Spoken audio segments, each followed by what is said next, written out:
The federal government has announced ambitious fuel efficiency standards for cars for 2025, but the first step toward those goals will take effect next year.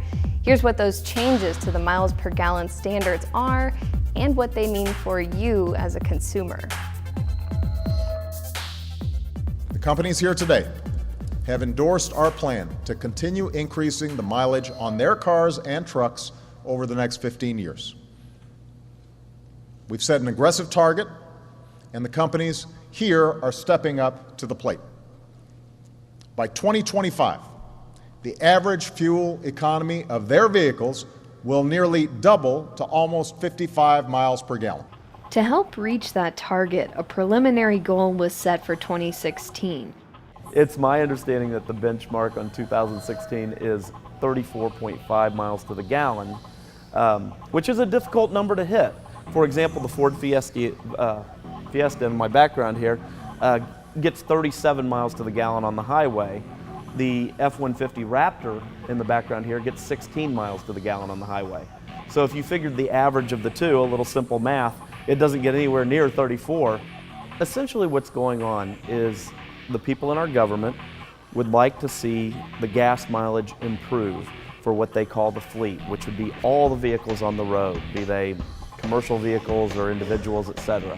And so this thing that they designed years ago, CAFE, is a way that they find to achieve that. Now eventually those taxes and those rules do trickle down to higher prices to the consumer. The estimated cost increase per car is about $3,000. However, the fuel cost savings are expected to be $8,000 for the life of the vehicle. So how do car makers plan on meeting that 2025 goal of 54.5 miles per gallon? Well, there will be two different things that will happen. One, the manufacturers are forced to produce an excessive number of small, fuel-efficient vehicles greater than the demand. And based on the number of those vehicles that they can sell, they're going to be allowed to produce the larger vehicles, which will be, the demand will exceed the production. So their payoff is essentially sell the small vehicles for as little as they possibly can stand, so they can build the higher margin, more expensive, worse gas mileage vehicles that many people desire. Today we see more than 80% of the consumers are willing to pay up for a more fuel efficient car. And they are doing it not to go down in their segment. So you have a Texan who's out on the farm who wants a large pickup truck. You know, it doesn't want to go for a Prius, but he wants in the segment of the large pickup trucks, the most fuel efficient.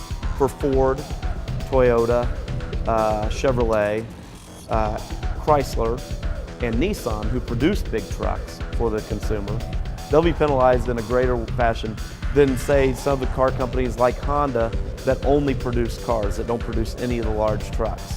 So as a result, Honda will be in a better position moving forward, and the others will have to scramble a little bit to try to make their big vehicles a little more fuel efficient, but mainly to try to focus on selling small cars. These standards aren't just about the bad things we'll prevent, it's about the good things that we'll build. As these companies look for ways to boost efficiency, they'll be conducting research and development on test tracks. They're going to look to startups working on biofuels and new engine technologies. They're going to continue to invest in advanced battery manufacturing. They're going to spur growth in clean energy.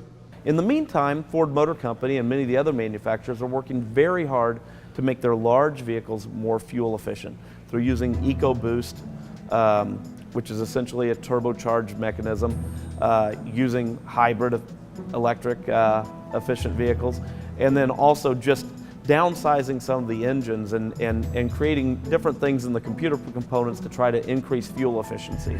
The easiest thing to do is to get the weight of the car down without compromising the safety. And that's where aluminum comes into the game.